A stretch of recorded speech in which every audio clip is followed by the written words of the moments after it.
check this out. Okay. I look good. Okay. On the street and I got my swag on. Okay. Get the money, gotta get my bag on. Okay. Triple. Welcome back to the channel where we praise the Lord and pass the ammunition. This is your pistol packing pastor, Pastor Pew Pew, and this is another edition of Rev at the Range. Do me a favor, right before we get into it, click that like button, click that subscribe button as we strive to bring 2A awareness to the masses. And you can help us by clicking that like button and that subscribe button. Doesn't cost you a thing. If you like this content, go ahead and let me know by liking and subscribing to the channel. You see what we have here today. It is a tabletop review of a pistol that it has been difficult for me to get. It is in high demand and is still kind of difficult to get even 9 months after being released. The Heckler Koch, the HK CC9, released in October of 2024. And here we are in July 2025, and it is still kind of scarce. I was able to pick one up online, and let's get into it. Comes in this box, and here you see HK USA, which lets you know that this is a bit different. This is HK's first firearm that is manufactured, produced in the United States, and it is really geared towards U.S. shooters that are in the micro compact craze right now, where the carry pistol is king. And so HK decided to manufacture a gun in the U.S. that appeals to the U.S. market. And so we slide this out of that box there, that little sleeve. And here you see we have a nice gun bag in black and red, the traditional HK colors.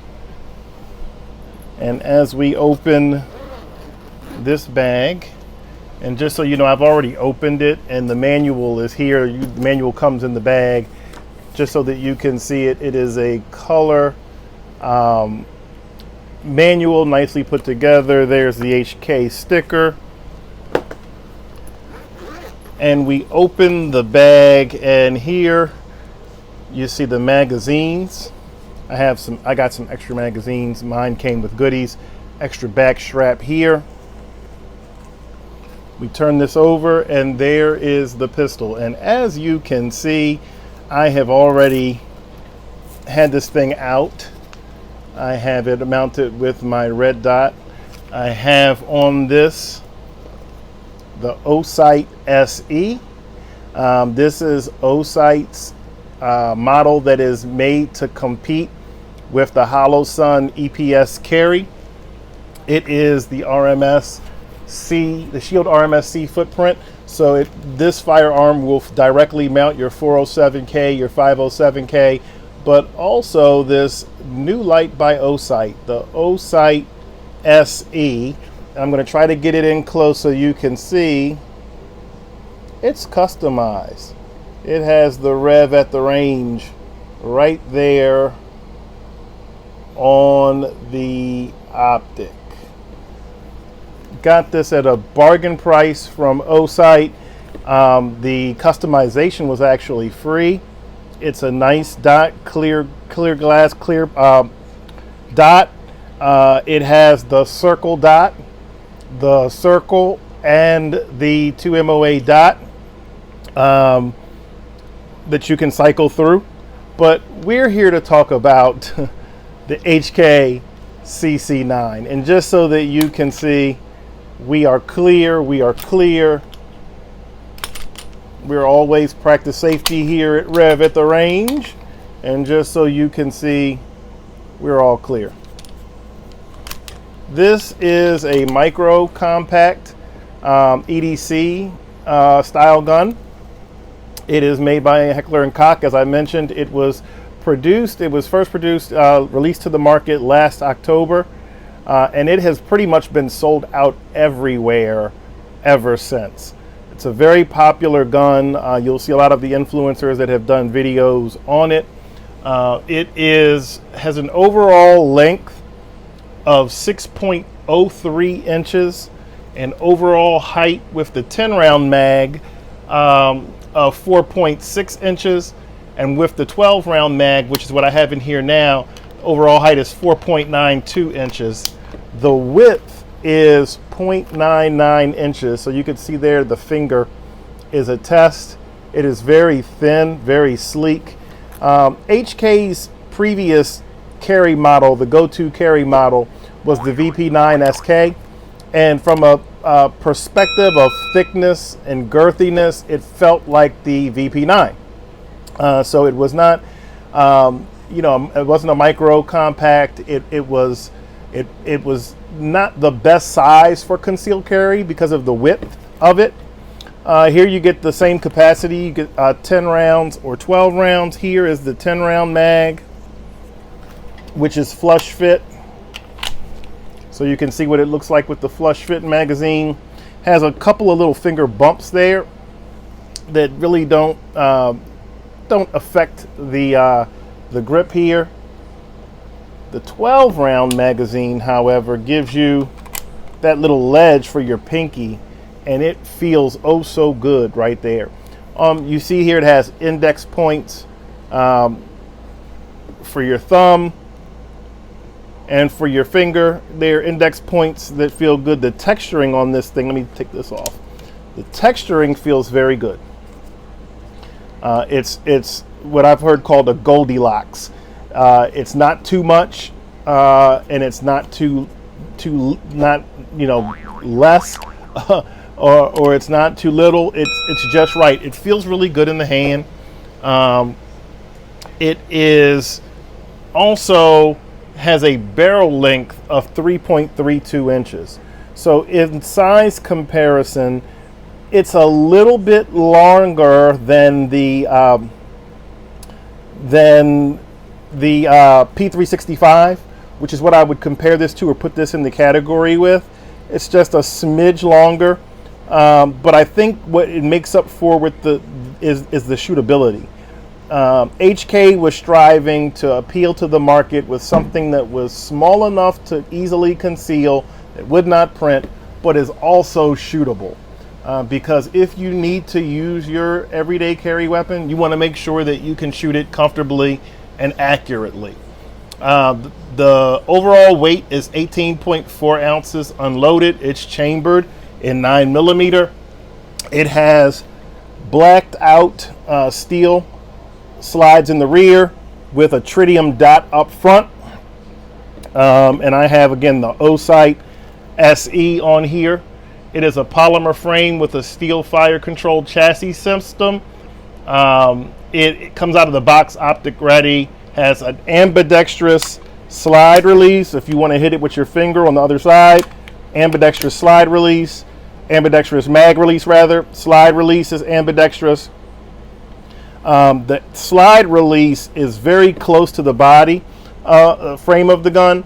With the VP9, if you shot and you held the gun high up with your thumbs, there was a chance that you might actuate the slide release and the gun wouldn't lock back on the last round. That's not going to be a problem with the CC9 because the slide release sits so close to the frame that your chances of accidentally hitting that and actuating it are slim to none. It has a cold hammer forged barrel that is made of what Heckler Koch calls cannon grade steel. This pistol has been put through the ringer. HK is known for putting their pistols through the ringer before releasing them to the market, and this is no different. I think I read somewhere that it had 750,000 rounds put through these guns as a test. It was 7 years in the making, and so this gun has been thoroughly tested. It will stand up to anything you put through it. The chassis and the barrel can handle plus P ammunition. Let me see if I can show you. The takedown is this takedown lever here. And that's tight. And you put it down and you release the slide and it comes right off. There's your chassis system. If you pull this pin out, all of this comes out. That's your removable part. That's the serialized part. And in fact, there's your serial number right there. This is the chassis system, is the serialized part of the gun, which tells me that if HK decides that they want to release different slide configurations, different grip configurations, you'll be able to get those and use the chassis system without having to buy another firearm. It's a dual captured guide rod and spring. It's made of steel. And here is that barrel. Again, cannon grade steel barrel that is 3.32 inches, 3¼ inches. Again, very comparable to the P365 in terms of length. Reassemble here.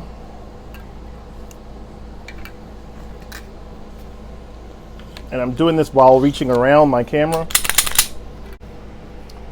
All right. Now let's talk about the trigger. H&K is known for having outstanding triggers. Here you go, a little bit of take up there. There's your wall. Very little bit of creep and a crisp break. Here's your reset. There's a reset. It's audible. It's tactile. Take this out. One more time. There's your wall. Little bit of over travel, and there's your brake. There's a reset. One more time. There's your take up. And there's your reset. Has this trigger dingus, is a trigger safety. Also has a loaded chamber indicator right here. If you were to put a round in the chamber, this little red dot, this little red mark here would protrude out from the gun. You'd also be able to feel it to know that you have one in the pipe. If you wanted to make sure, if you were in the dark or needed to know, you could feel that and know that you had one in the chamber. Feels really good. I'm anxious to get this on the range and to compare it to my other summer carry guns, my P365, my Glock 43X, other pistols that are in this range, and compare it and let you know how it does and whether or not this will be something that makes its way into my rotation, especially as I've been talking about the last couple of videos where you are in the summer months wearing less clothing and you need a smaller gun to conceal carry that does not print when you're wearing less clothing. This would fit the bill. It has aggressive front and rear serrations, cocking serrations, a 2-slot pick rail where you could put lights or a laser or another accessory on the front here. It would accommodate that. That's something that they have on the P365 unless you get another frame for the P365 to do that, which I'll show you my P365X in a later video when I compare the two, and I did that. HK CC9, made in America. Here you see marking there on the barrel, HK CC9. On the other side you have HK CC9. And you see here that it is made in the USA. It is made in Georgia. And again, here on the top, I'm running the Osight SE, which is Osight's competition for the Hollow Sun EPS carry. I'm excited to see what this dot does on the range. The Osight SE comes in at about at MSRP at $199. Which is half the price of what you would pay for the EPS carry. And so if this holds up, I will recommend that you can get 2 of these for the price of 1 EPS carry, or you can grab an Osight and get some freedom seeds so you can go and train and make sure that you are accurate with your pistol. HK CC9. Is it going to be a recommended carry for the summer? I'll let you know. More to come. That slide release is tight out of the box. So we will be back. Again, if you have not already done so, hit that like button, hit that subscribe button, subscribe to the channel, join the congregation of followers of Rev at the Range. Until next time, continue to praise the Lord and pass the ammunition.